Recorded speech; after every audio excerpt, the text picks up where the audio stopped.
Just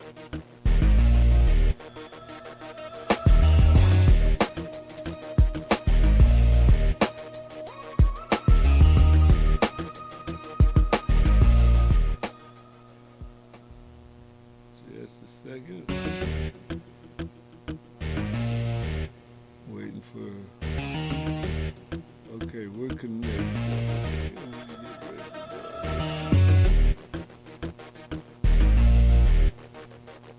All right, we're going live with Shifting Paradigm. CNN Urban Network News. I'm Alexander Caden, along with Brooklyn Alexander. Yes. Two teenagers have been detained in the Super Bowl parade shooting in Kansas City and have been officially charged. The Jackson County Family Court Division in Kansas City said that the two unidentified juveniles had been charged with counts relating to.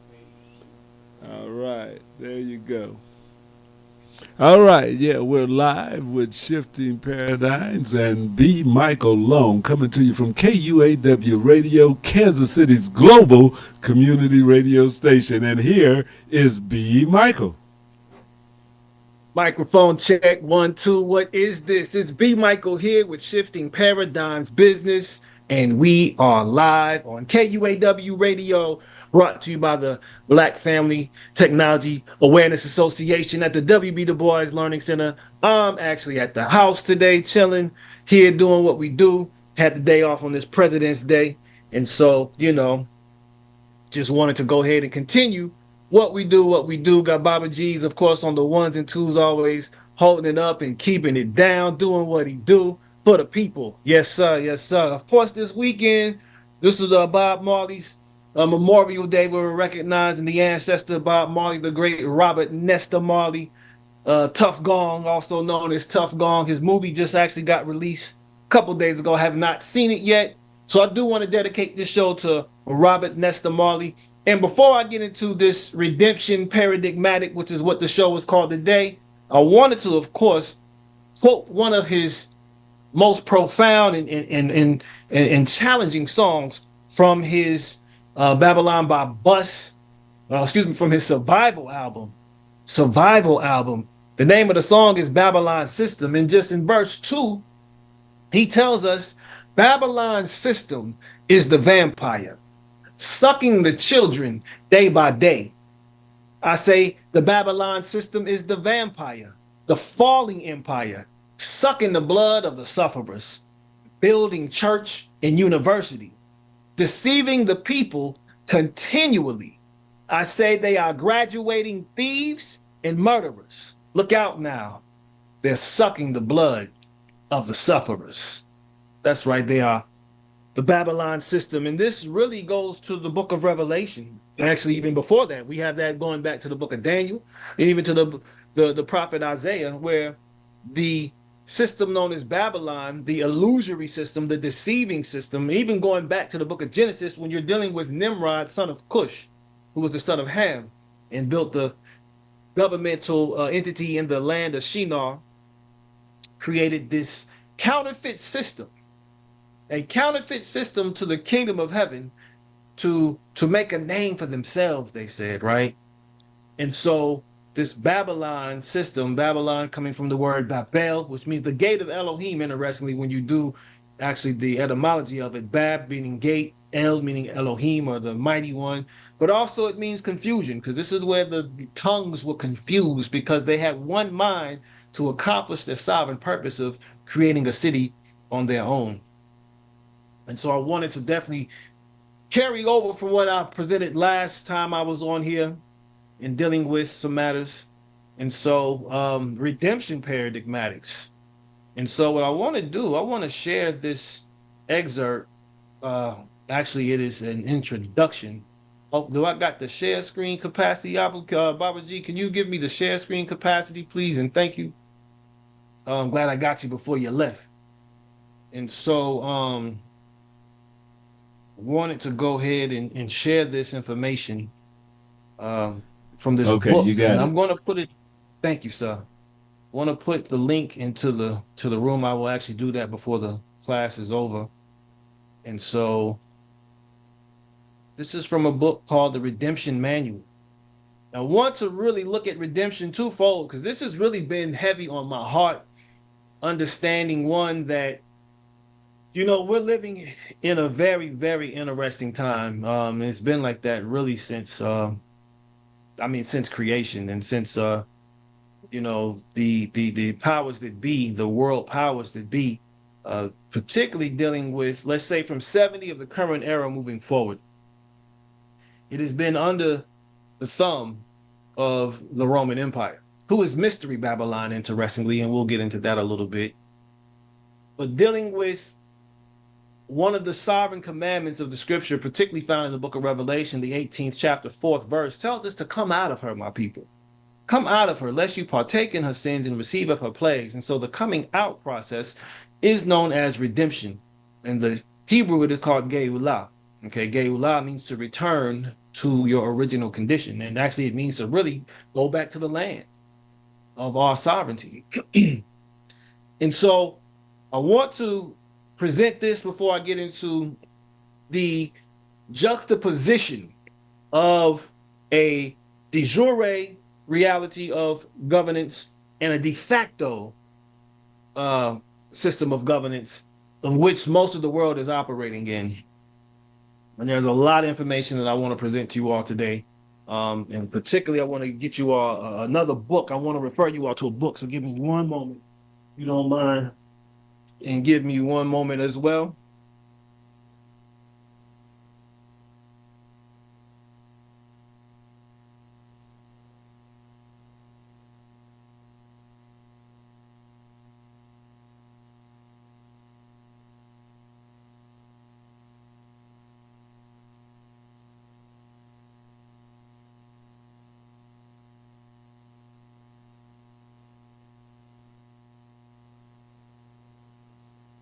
And all right, here we go. Redemption. What is redemption?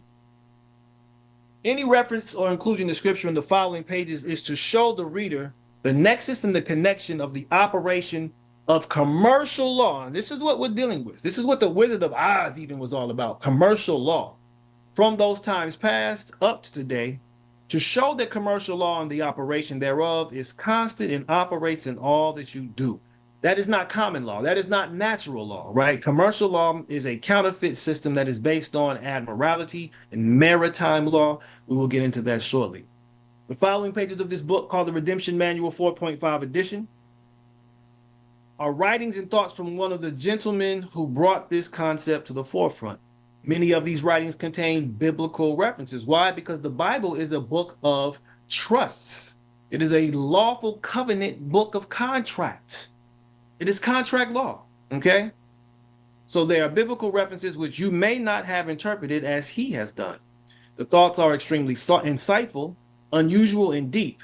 Definitely meat and not for spiritual babes, not milk. This is meat, okay? So we're going to be getting into some meat tonight. It is suggesting that you reference the following with the Bible and read with prayerful consideration, asking the set-apart spirit for discernment and understanding as you read through these writings as a point of reference. Okay, what is redemption? Redemption is defined as the deliverance from the power of alien dominion and the enjoyment of the resulting freedom. So Israel was redeemed from Mitzrayim. Israel was redeemed from Assyria. Israel was redeemed from Babylon. Israel was redeemed from Persia, from Greece, not yet from Rome. Okay, we'll talk about that. It involves the idea of restoration to one who possesses a more fundamental right or interest. The best example of redemption in the Tanakh, I like to call it, the Torah, the prophets and the writings, which is known as the Old Testament, was the deliverance of the children of Israel from bondage, from the dominion of the alien power of Egypt. And what he's drawing here is a connection between American and the Washington, D.C. city-state, which gives us the corporation of the United States. So in the natural sense of delivering, of setting Israel free from the Roman yoke, it's also understood as that. The commercial definition of redemption, however, there's a commercial definition of redemption. There's a spiritual and there's a physical, because that's the law of correspondence. There has to be as above, so below. There has to be a oneness that connects all of this together. The commercial definition of redemption may be stated as the recognition and action taken to redeem the debtor, right? Forgive us our debts as we forgive our debtors. You should be the lender and not the borrower, right? You should be the creditor and not the debtor.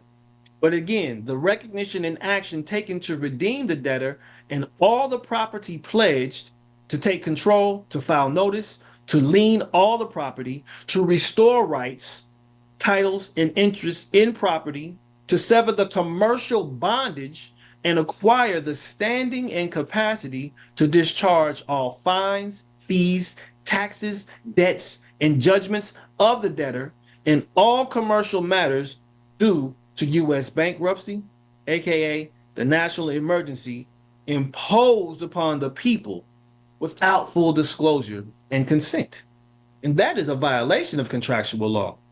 In fact, it's a violation of contractual law. Continuing on. It is also understood as the salvation from the states or circumstances that destroy the value of human existence or human existence itself.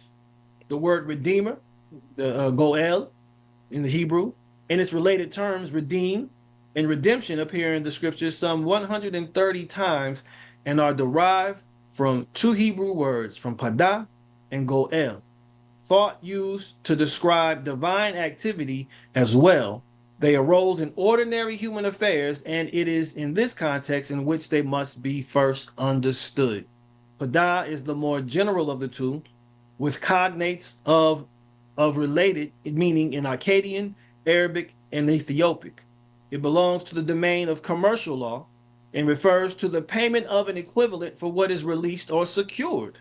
Okay, and we think we have to understand is becoming a secured party is what transfers the rights from the trustee, who is the United States corporation, to the individual who becomes the secured party.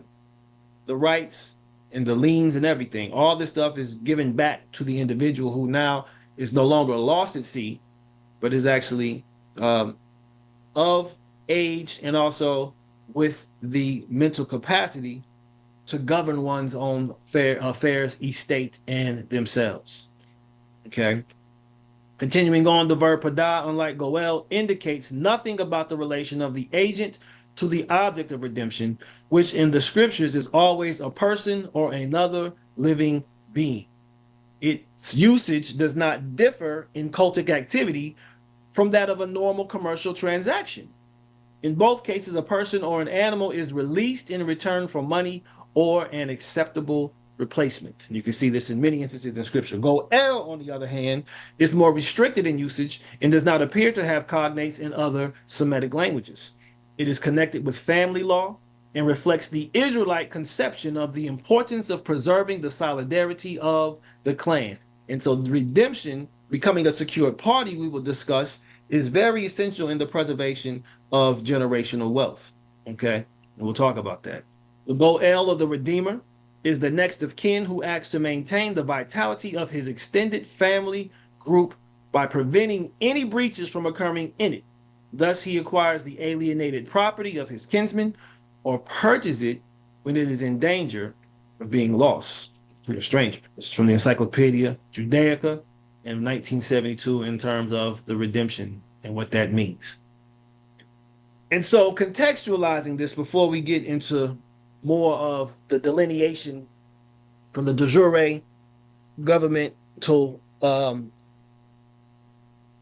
reality that we are to be functioning in, as opposed to the de facto illusory commercial sense, getting back to our natural rights, getting back to our common law rights, right? Getting back to our inalienable rights, right? We have to understand that there's a process to go through that, and that will be brought forth as I'm going through the process myself and learning how to undergo this. But I wanted to really paint this picture for us, because what we are deceived in, which scriptures tell us that this beast from the sea has deceived the entire world, right, is that we have to know how to delineate the reality from the illusion. And because we're so occupied with bread and circuses, we're so occupied with sports and entertainment, we're so occupied with, social media, we're so occupied with just things that are not critical to our existence. You know, we're told not to talk about politics and quote unquote religion, which are the two most vital areas of human activity that governs our entire existence and that gives us truly the right lens on which to see the world, right? We have to go back to cultural consciousness and understand how those two particular life activities impact us and how we have to take control of our life, in fact, through political and spiritual consciousness. Okay. That's where we got to re-educate ourselves. Let's take a look at this. We talked about a lot of these things before. I'm gonna go back up so we can kind of take a look at what we've discussed. Right, we've discussed the original plan for, particularly, let's isolate this in relation to the United States of America because this is where uh, I'm located. This is where many of us are located as relates to understanding the shifting this paradigm. Right, there's an original and there's a corporate. Okay, the original is what was written on paper back during the Declaration of Independence, the Articles of Confederation, and the Constitution from 1776 to 1787. And this is something that Benjamin Franklin, when asked, "What have you all given us?" He told his countrymen that we have given you all, and let's get to this word that we're going to deal with today. We have given you all a republic, right? So when you hear the Pledge of Allegiance, I pledge allegiance to the flag of the United States of America and to the democracy. No, it doesn't say into the democracy. And this is what everybody, no, I won't say everybody, a lot of people think the United States of America is a democracy. America is a republic, which is a matter of free from things public. This is giving you the ability to operate as a private citizen. Okay, you have a private citizen, and it also means the common rights of the individual. And so there's a difference, right? And so this is where we have to get to back understanding what this is about. A republic, when you look at the definition of it, is the government of the people and by the people. It is a self-governing forum wherein a free, the word sovereign, right? Moral and enlightened people guarantee to one another and to all minorities the right and obligation to have, retain, and protect each other's God-given rights to God-given common rights to life, freedom, liberty, and the pursuit of happiness in their separate capacities as free inhabitants and or as free sovereign people within a nation state even, and or a country, and all by positively accepting the oaths as recipients of the oaths of the servants holding public office. Right? So the people, in this sense, are the government. In a republic form of government, the people are the government. The people have the right to abolish, the people have the right to establish, the people have the right to dissolve, the people have the right to declare their need to separate, as the Bill of Rights declares, right? From a government that is not protecting the people's right to life, freedom, liberty, and pursuit of happiness. And I will include property.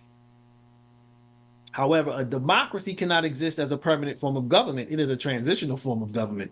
It can only exist until the voters discover that they can vote themselves generous gifts from the public treasury. From that moment on, the majority always votes for the candidate promising the most benefits, not rights, benefits, and I will add privileges from the public treasury, with the result that a democracy always collapses over loose fiscal policy, always followed by a dictatorship. It's leading to that. We can see it. So many executive orders have been made really since the Civil War that makes the president pretty much like a Caesar. It makes the president like a monarch, as opposed to understanding what the people's rights are. But what's so interesting about that is when the federal laws are enacted and when the executive orders are given, it really is only relative to the 10 by 10 square mile radius of the District of Columbia, also known as Washington. Okay. And so that's very interesting. Federal law particularly applies to that particular matter, which is really not even a part of the United States. It's not even a part of the United States of America. It's its own sovereign jurisdiction. Okay. Why is that? Considering also that the first capital for the United States of America was in Philadelphia, Pennsylvania. Right? And so there was a transition that took place. What was that transition for? It was to bring power to this entity that runs the world. And that entity we know is the Vatican. Okay. Roman law. That's where all this comes from. So the average age of the world's greatest civilizations from the beginning of history has been about 200 years. During those 200 years, these nations always progress through the following sequence: from bondage to spiritual faith, from spiritual faith to great courage, from courage to liberty, from liberty to abundance, from abundance to selfishness, from selfishness to complacency, from complacency to apathy, from apathy to dependency, from dependency back again to bondage, right? And so this is often the most tyrannical government on earth, says Noah Webster, right? A democracy can be explained as two wolves and a lamb voting on what to have for dinner, or a political system calculated to make an intelligent minority subject to the will of the stupid. So said Friedrich Nietzsche. Continuing on. A mob rule form of government giving the impression of representation and rule by its citizens. But today, if one follows the paper trail, one will come to believe that it is by rule, that it is ruled by the Crown of England, the Crown Templar, and the Vatican together pulling the strings in Washington, D.C., as I was saying, as well as utilizing the mob rule principle. Some believe the Roman Pope is in control, but actually the unseen behind the scenes Black Pope, who is over the Jesuits, right? And there's a gray Pope as well, is the one in power. The one most people never hear about or knows exists. The other Pope is just a figurehead for the people to see and to relate with, right? So this is just a reality. The Black Pope, when you look at that, was the Jesuits, are the Jesuits. He's the head of the Jesuits, okay? One must admire the craft of the priests, the spawn of Satan, known as esquires, the lawyers, right? Who are a part of the bar, the British accredited registry. When you take the bar test, for those who practice law, they are practicing under the British accredited registry. That lets you know that the laws of America run back to the crown, which run back to the Vatican, okay? So these esquires are members of the Court of St. James in the Middle Temple Bar, the British accredited registry, of the Knights Templar, which is headquartered in the Crown, which is inside of the ancient walled city of London, not London, the city of London, which also is a nation state or city state. It is an independent district within the city of London, and is a sovereign nation just like the Vatican and Washington, D.C., the triad that controls the world, also known as the Empire of the City. Okay, so this is how it all runs. If you ever seen the movie The Devil's Advocate, in the movie, I forgot Keanu's name in that movie, but he asked his father, who was Al Pacino, who played, Lucifer, why law? He said, because we're everywhere with law. Law goes into everything, and this is what's understood how law works. And that's in fact what Yah establishes his precedence and his presence even through law, through the Torah. Okay. But this is the counterfeit Torah. Okay. It takes away natural law, common law, which runs back to, in fact, biblical law, right? And even Talmudic law, oral law, and it actually gives the Vatican the control. Interesting, so interesting. A large symbol called the obelisk, this is known as the Washington Monument, can be found in each of the three locations. The London financial area, you can see it in the Vatican, and then the Washington, D.C., Washington Monument, which above ground is 555 feet and 5.5 inches, and below ground it's 111 feet. In order to stabilize it, which gives it a total of 666 feet. Very, very Masonic in its meaning. These three have been ruling the world and setting up the one world government system. These three places are not in the United Kingdom, they're not in Italy, and they're not in the United States of America. They are independent entities, city-states. The Rockefeller gravesite has an obelisk. Many national cemeteries have an obelisk. New York City has one that is 70 feet tall and weighs 193 tons. The obelisk is a phallic symbol, right? It symbolizes the sun god Amun-Re as a petrified ray of Aten, the sun disk. These two entities, known as the Crown, okay, dealing with London City and dealing with the Vatican. One is the King's Corporation, set up to do the King's business and to protect the King of England from liability. The other is the Knights Templar Crown, aka the Crown Templar, which is a secret society. Those in power behind the scenes dress up their candidates for office, help them get selected, right? That's what the electoral college is all about. It's about selecting, and it's not about electing, right? If it was a popular vote, that would change everything. But that's even an unconstitutional matter how that takes place, right? So more on that later. Again, these powers behind the scenes help get the candidates that they want elected or selected and then control them while in office. Supposedly giving you a choice when both major political parties and other parties are controlled by them. Their controlled major media is used to control and direct public opinion. So you wonder who is really in control. It's definitely not the people. And again, the people are the government. These are people who took oaths of office in order to uphold the Constitution. But that is in violation in so many times, from the courtrooms to the law enforcement officials to the politicians, the powers that be, the executive, the legislative, and the judicial branches, right? They are all, if public officials, your servants, keep that in mind, your servants, they work for you, take oaths of office in order to uphold the Constitution. But that's where all these policies, all these commercial laws come into it. And now they've been subverted. The common law has been subverted. The natural law has been subverted. Your inalienable rights have been violated. Okay. And we don't even know what's going on because that's the deception that is at work. This is a very practical and real matter. And this is why I say the scriptures are a political manifesto. Not only is it a book of trust and contractual law, it is a political manifesto. But if we're looking at it as a religion, we're going to lose the meaning of what the scriptures are all about. The scriptures are not just a religious manual. They are a political manual. They are a law manual, right? But they do have spiritual meanings as well on how to live an ethical and moral life. This is what we are to uphold. This is what we are to carry out. And it's telling us of the adversaries that we are facing. It tells us of the opposition that is there to prevent the kingdom of heaven from coming, because those who are in power now have a love and a lust even for money, which is the root of all evil. So when we read in the book of Matthew in the 4th chapter, you see that the Messiah spent 40 days and 40 nights fasting, but as soon as that 40 days and 40 nights was over, he was tested 3 times, right? He was hungry. Well, if you're the son of Elohim, turn these stones into bread.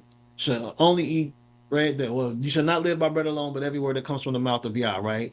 If you're the son of Elohim, throw yourself off this building, because it is written, the enemy, quoted scripture. The enemy said that he will, send his messengers so that you won't dash your foot against a stone. Mashiach replied, you shall not tempt Yah your Elohim. Took him up on the highest mountain in Jerusalem, was like, you know what? Showed him all the kingdoms of the world and their riches and their esteem. It says, I'll give you all these if you just bow down and worship me. And of course, I would get behind me, Satan. So you shall worship Yah your Elohim alone, and him alone shall you serve, right? And the enemy left him that day. But someone took that off him. Someone said, you know what? I can have all these kingdoms and all the esteem and riches and wealth that come with it. Wow. But the key is they have to serve Lucifer. They have to serve the adversary.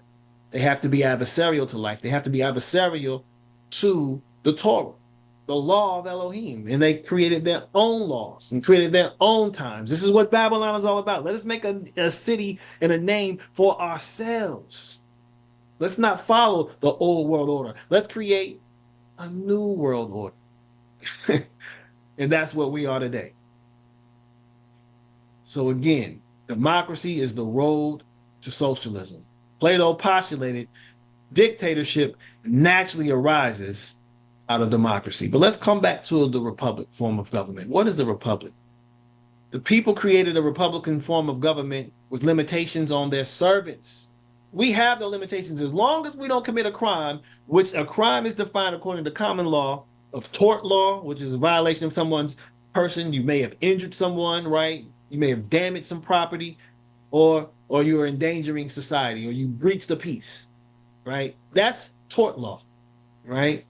Then you have contract law, which is an entirely different thing. But the way about contracts, it's a two-sided contract, right, with full disclosure of all the terms and conditions. Full disclosure. Because if there's not full disclosure and there's not a two-way street, that contract is null and void, right? And then there's one more I can't think of offhand. There's actually four. I can't think of the others just offhand. But these are the types of laws that govern people here, right? And the limitations are put on the servants of the people, not on the people who are free, not on the people who are sovereign, right? It says the people are the government, not the servants, right? And this is how Republican form is made up. But here now it is we're the servants. You better do what I tell you to do. No, I do not consent. In fact, you need to do what I tell you to do. This is why the Quakers have the name Quakers, because when they would go to court, they would tell the judge, you need to be trembling and quaking in my presence because I am actually your master. You're my servant. You serve me. But we've been completely misled into other matters. So the Constitution, Article 4, Section 4 says that people shall guarantee to every state in this union a republican form of government. The Constitution shall guarantee to every state in this union a republican form of government, which again goes back to the rule of law. Not what the democracy says, not what an individual says. No, what does the Constitution for that state say? And then ultimately, what does the Constitution for the United States say? Here it is. At the close of the Constitutional Convention in Philadelphia on September 18, 1787, Mrs. Powell anxiously awaited the results. And as Benjamin Franklin emerged, asked him directly, well, doctor, what have we got, a republic or a monarchy? A republic, if you can keep it, responded Benjamin Franklin. And of course, for those of us who are considered descendants of Africans here and indigenous, this wasn't applicable to us, right? It was not. However, there were some who actually were able to get into this particular framework and exercise their rights, right? And so there are things that did take place. Of course, we know that all men are created equal was not something that was not intended for all men because not all men were considered human, right? This is where you had chattel property. And it's so interesting because when you deal with emancipation really, when you look up the word, is a transfer of ownership from the plantation owners to the bankers. However, if someone went through a manumission, and look up these words in the Black's Law Dictionary, look up these words in Bollinger's Dictionary, right? Manumission means you are completely freed. Emancipation means you are given a semblance of freedom, but you're still owned. And the 14th Amendment, in fact, created debt slaves, right? It created debt slaves. It did not create a free individual. 14th Amendment citizens are actually citizens of the United States, a corporation. They're not, for instance, me, upon the way I was born in the United States of America, I'm a Kansan national. I was born in the state of Kansas, which makes me a Kansan, right? And I'm a national of this particular country, which gives me inalienable rights just by birth, right? But once I had put my foot on my certificate of live birth, and I received the birth certificate, I received the social security number. Those are receipts that speak of my ownership. And so that completely changed everything in my reality. And that, interestingly, even is tied not to my birth, but to the birth of the placenta. And this is the book I was going to tell y'all about. This is a book I definitely want to encourage you all to read here. Let's see if I can get it to come up. It's called The 0%. It is written by Duval Day. There's a website as well. This book is very powerful. The subtitle of it is Secrets of the United States, The Power of Trust, right? The only way we can ever count anything is to create our own trust fund. But nationality, which is, again, I was saying I'm a Kansan national by birth in the United States, but also dealing with banking and zero taxes. Zero taxes. The 0% don't pay taxes. They don't pay federal. They don't pay state. They don't pay income of any sort. They don't pay sales. And there is lawful ways, not legal, lawful ways to go about doing this according to the Constitution. In fact, in the Constitution, income taxes are unconstitutional. Very much so. James Madison, the fourth president, known as the father of our Constitution, made the following statement. We have staked the whole of all of our political institutions upon the capacity of mankind for self-government. That means you need to have the ability to govern yourselves. And this is what the scriptures all talk about too. Upon the capacity of each and all of us to govern ourselves, to control ourselves, to sustain ourselves according to the 10 commandments of Elohim. Right? Put no other L before him. Right? Don't make any graven images. Don't bring to name as naught. Right? Don't remember Shabbat. Honor your mother, your father. Don't steal. Don't murder. Right? Don't bear false witness. Don't covet that. Don't commit adultery, and don't covet that which belongs to your neighbor. That's basics right there. That's how you love Yahweh with all your heart, soul, and strength, and you love your neighbor as yourself. That's the fulfillment of the Torah. The 10 commandments give us the synopsis of the 613 laws in the Tanakh and the 1,050 laws in the New Testament, in the Messianic scriptures. It says the Constitution is not an instrument for the government to restrain the people. Listen to this. It is an instrument for the people to restrain the government. Wow. It gives you your rights and your freedoms. The Constitution is not an instrument for the government to restrain the people. It is an instrument for the people to restrain the government. Those who are your servants. It gives them their limits, their terms, their conditions. The 10th Amendment. Now, this is a very important amendment. It clearly states the powers not delegated to the United States. Look how they wrote that, all lowercase, because it's not corporate. This is not the corporation. This is the de jure government. The powers not delegated to the United States by the Constitution, nor prohibited by it to the states, are reserved to the states respectively or to the people. The people have express rights to go about having their powers protected and to go about living their lives in pursuit of life, freedom, liberty, in the pursuit of happiness and property.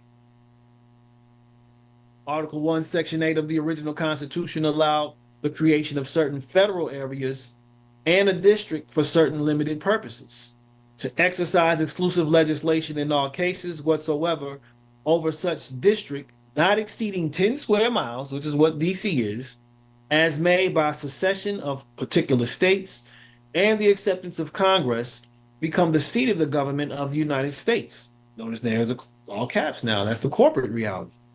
And to exercise like authority over all places purchased by the consent of the legislature of the state in which the same shall be for the erection of forts, magazines, arsenals, dockyards, and other needful buildings, right?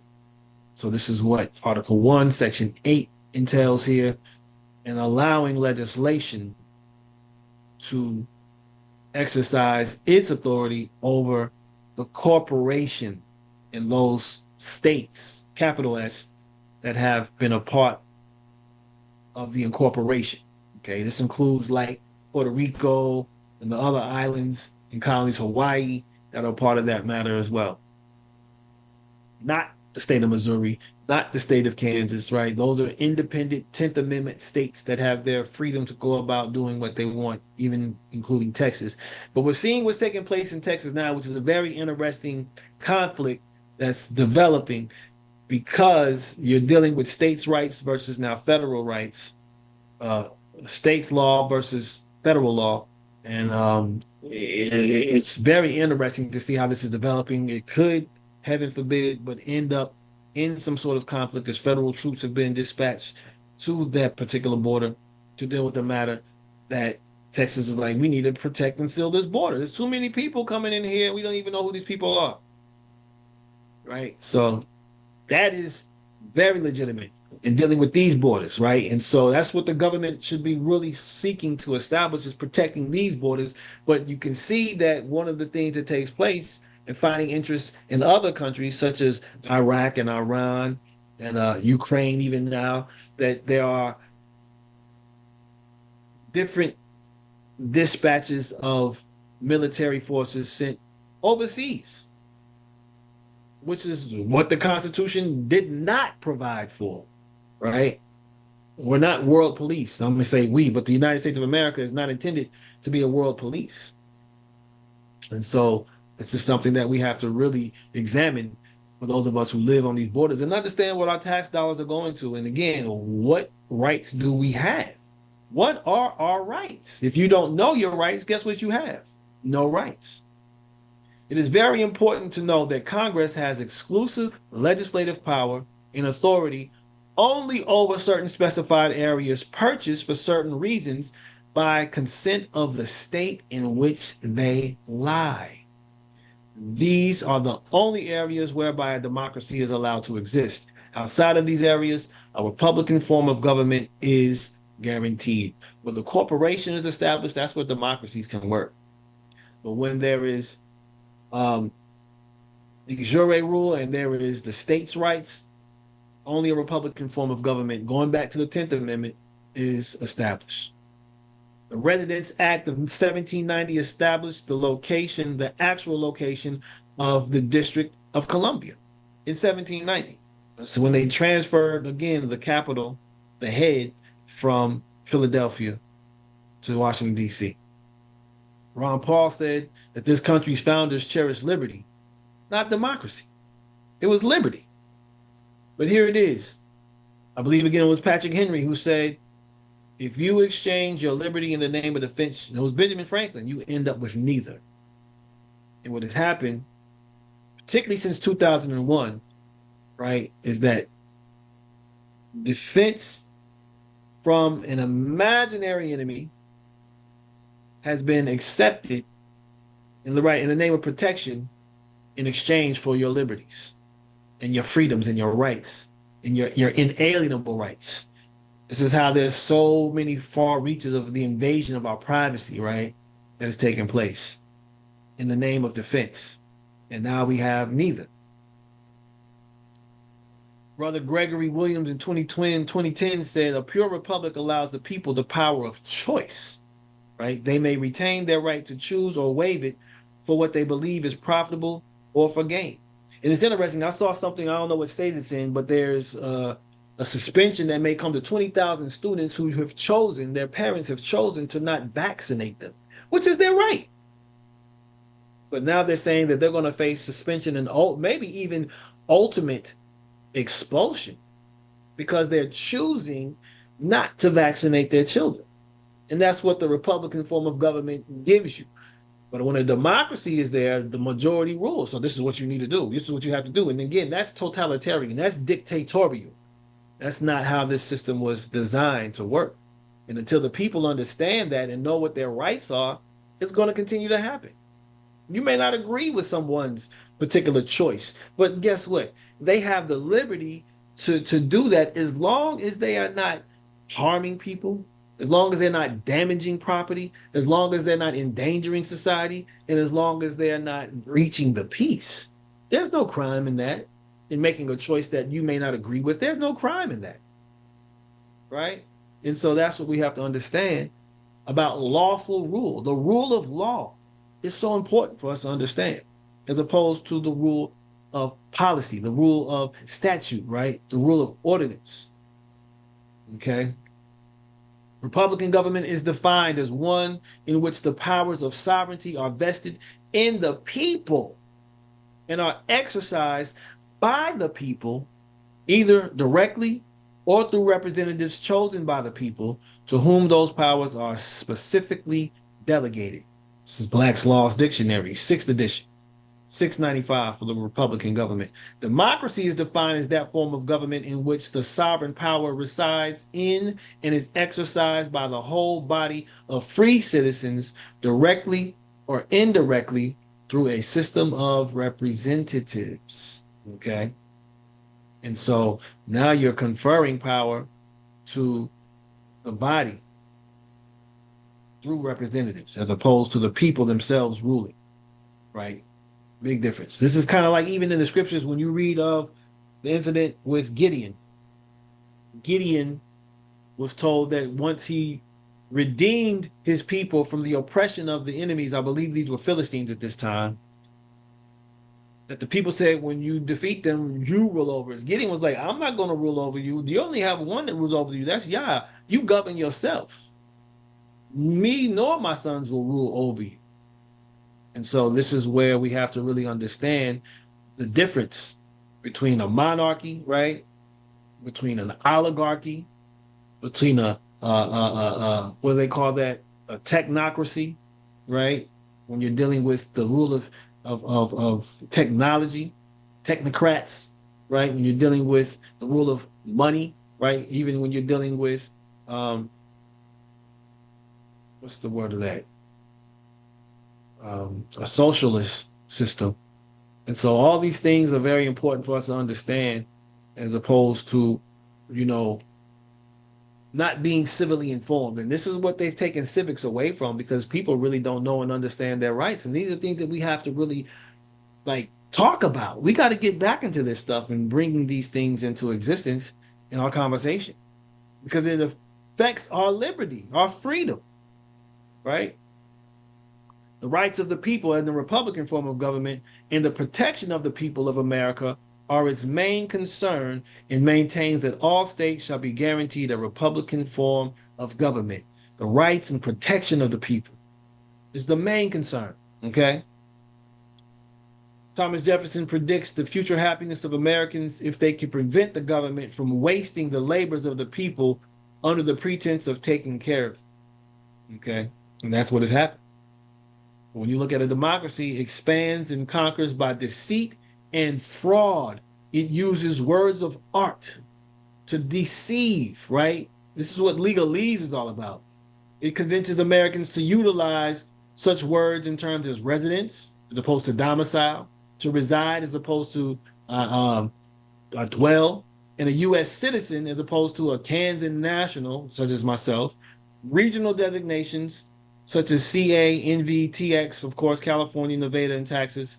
This is what Dorothy was saying, but we're not in Kansas anymore because it's been made into a corporation, etc. And this is all in addresses to expand its venue and control, and to obtain certificates of birth, and to sign up for Social Security, to gain and maintain jurisdiction. This is where you're contracted with them. One-sided contract, as a matter of fact, though. We come back to a Republican form of government. The central government is limited in power and ability, and its venue is restricted by the Constitution to the 10-mile square district now called Washington, D.C., and its enclaves for forts and arsenals. Say la. But in a democracy, it gives away American rights, land, parks, and streams over to a foreign government, Washington, D.C., such as the United Nations as well, by executive orders or by decree, and calling them biospheres, biosphere reserves, World Heritage Sites, or some other designated name, as planned according to Article 4 of UNESCO's statutory framework for UN biosphere reserves, right? Big difference.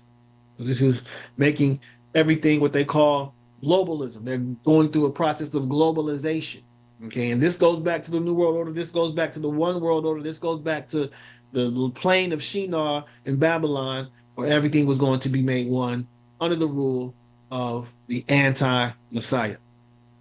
And there's really no other way to put it, okay? A republic represents we the people, and the state republics among nations, whereas in a democracy, it represents its own supposed sovereignty among the nations. In a Republican form of government, living souls are created by the Most High and are answerable to their Maker, who is omnipotent, one nation, under God, it says. Under God. That's your only subject, that you're only subjected to that authority. That's the only authority you are subjected to, right? You serve no other man. And the scriptures talk about that in 1 Corinthians. Serve no man. Let no one be your master. Okay. It says the Bible is the basis of all law and moral standards. This is why we got to understand what the Bible is about. Yeah, you can get into the mythology of it, you can get into the stories, you can get into the religion of it, but you're not seeing it in its full scope, right? You got to understand it again politically. You got to understand it in terms of contract law. You got to understand it in terms of morals, right? And what those allegories are about. There's history there as well, right? There are examples there as well. In 1820, the U.S. government purchased 20,000 Bibles for distribution. Also, take note of Public Law 97-280, approved October 4, 1982. Congress declares the Bible the Word of God, right? This is in 1982, the joint resolution authorizing and requesting the president to proclaim 1983 as the year of the Bible. This is, of course, under, I want to say, Ronald Reagan. This is when he brought the Pope here.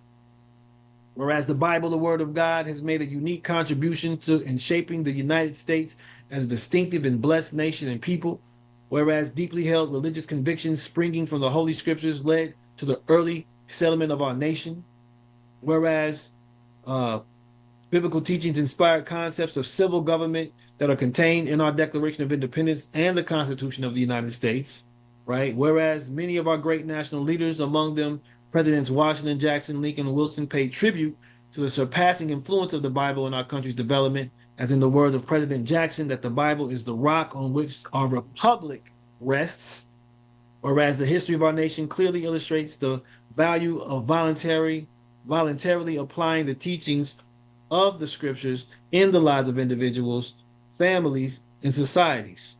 Whereas the nation now faces great challenges that will test this nation as it has never been tested before, and whereas that renewing our knowledge of and faith in our Elohim through the Holy Scriptures can strengthen us as a nation and a people. Now, therefore, be it resolved by the Senate and House of Representatives of the United States of America in Congress assembled, that the President is authorized and requested to designate 1983 as a national year of the Bible in recognition of both the formative influence the Bible has been for our nation and our national need to study and apply the teachings of the Holy Scriptures. Selah. So separation of God and state, there was no separation. It's truly one and the same. Continuing on. We recognize no sovereign but Elohim and no king but Yahushua, right? John Adams and John Hancock gave this response to a British major who ordered them and those with them to disperse in the name of George and the sovereign king of England on April 18, 1775. Use the scriptures as your authority. This is what we have to start understanding, okay? It cannot be emphasized too strongly or too often that this great nation was founded not by religionists, but by Christians, Patrick Henry says, not on religions, but on the gospel of the Messiah Yeshua. Americans should select and prefer Christians as their ruler, which was what the first Supreme Court justice said there. However, the corporate so-called government sees itself as God. Here's the juxtaposition. It sets morals and values of those in its jurisdiction without any basis. These values are ever-changing at their whim and are influenced by opinion in the media. It emphasizes religious and social tolerance, but discourages Christianity. The morality has completely plummeted, right? It provokes the godly to give up their stand and to go with the crowd. Homosexuality and abortions are no longer discouraged, but are now protected. Thus, it is easy to understand how law, instead of checking injustice, becomes the invisible weapon of injustice.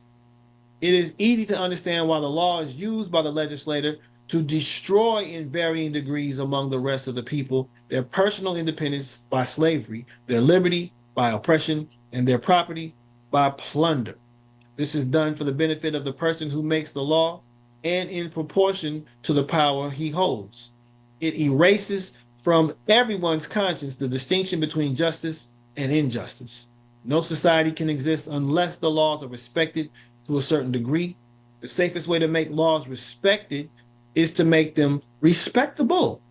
When law and morality contradict each other, the citizen has the cruel alternative of either losing his moral sense or losing his respect for the law, right? And so, one thing that I want to present in shifting this paradigm, and I'll come back to this next time I get an opportunity to come on here, most high willing, is to carry this out some more. And this is so important for us to understand, and knowing that we have the right to life, liberty, property, the pursuit of happiness, and how to protect those, and how to really make the civil servants that are in power, quote unquote, to uphold their oaths of office, to protect the people, right? And this is going to take a concerted and collective effort, as opposed to just individuals in silos seeking to do so. Because it's not going to have the same impact if you have just, few individuals speaking this information and upholding this information, right? And carrying this information out. There are rights that we have that are so profound that we have to actually go about reclaiming. But if we don't do that, again, we'll just, be subservient to powers that are truly operating in what is known as the color of law. It's de facto, it's not the authority that exists. So we have to overcome our fears, we have to overcome our doubts, and we have to overcome our ignorance to get to a place where we can actually be self-governed and go about our lives without harming people, right? Without damaging individuals, without jeopardizing the safety of society or breaching the peace. Because if we're not doing those things, we can go about doing really whatever we want. And so I want to leave that with you all. I'll be back in a couple of weeks, so most high willing, and we'll present some more information in this regard. I really want to take this out in thoroughly. This is a very interesting website here. It's called USA versus US.info. Okay, get a chance, check that out. And I will bounce back next time, presenting more information. But I want to thank you all for tuning in to Shifting Paradigms. I'm your host, B. Michael, here with KUAW Radio. I'm signing off. Peace and power. Shalom, shalom.